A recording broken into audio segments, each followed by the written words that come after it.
அனைவருக்கும் வணக்கம். இது பிஎஸ்என் கிச்சன் யூடியூப் சேனல். இன்னைக்கு நம்ம வந்து பாலக்கீரையை வச்சு ஒரு செம்மையா டேஸ்டா ஒரு பொரிச்ச கூட்டு பண்ண போறோம். அதுக்கு வந்து முதல்ல நான் பயத்தம்பருப்பு, அதாவது பாசிப்பருப்பு ஒரு டம்ளர் 100 கிராம் அளவுக்கு போட்டு வேக வச்சிருக்கேன். பாலக்கீரையை நல்ல அலம்பிட்டு துண்டு துண்டா கட் பண்ணி எடுத்து வச்சிருக்கேன். ஒரு 2 பச்சை மிளகாய் எடுத்து வச்சிருக்கேன். ஒரு 4 தக்காளி சின்ன சின்னதாக கட் பண்ணி இப்போ அந்த பாசிப்பருப்புல போட்டிருக்கேன்.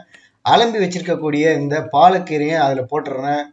குக்கரை போட்டு மூடிட்டு ஒரு 2 விசில் விட்டு எடுங்க. இல்லைன்னா ஒரு தட்டு போட்டு மூடிட்டு தேவையான அளவு தண்ணி ஊற்றிக்கோங்க. நிறைய தண்ணி ஊற்றிடாதீங்க, அப்புறம் குழம்பு மாதிரி ஆயிரும். ஒரு அரை ஸ்பூன் அளவுக்கு மஞ்சள் தூள் ஆட் பண்ணிக்கோங்க.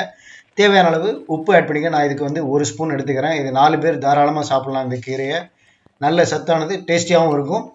ஒரு தட்டு போட்டு மூடிட்டு அடுப்பு பெருசாக வச்சுருங்க. இப்போ இந்த கீரை வந்துக்கிட்டு இருக்கு. இந்த மீன் டைம் நம்ம வந்து ஒரு அரை மூடி அளவுக்கு தேங்காயை நல்ல துருவினாலும் சரி, இல்லை மிக்சியில் போட்டு அடித்து நீங்கள் இது பண்ணாலும் சரி.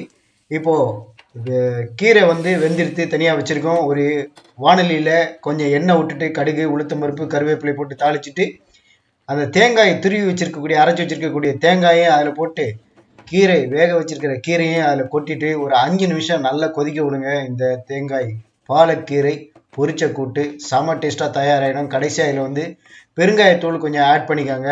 தக்காளி, பச்சை மிளகாய், இந்த பாலக்கீரை இதெல்லாம் போட்டு இந்த கூட்டு செம டேஸ்ட்டாக இருக்கும். தேவைப்பட்டால் உங்களுக்கு இஞ்சி பூண்டு மசாலா அரைச்சி இதில் போட்டிங்கன்னா இன்னும் செம டேஸ்ட்டாகவே இருக்கும். பாலக்கீரை உடம்புக்கு நல்லது. அதே சமயத்தில் இந்த மாதிரி டேஸ்ட்டாக கீரை செஞ்சு கொடுக்கும்போது எல்லோரும் விரும்பி சாப்பிடுவாங்க.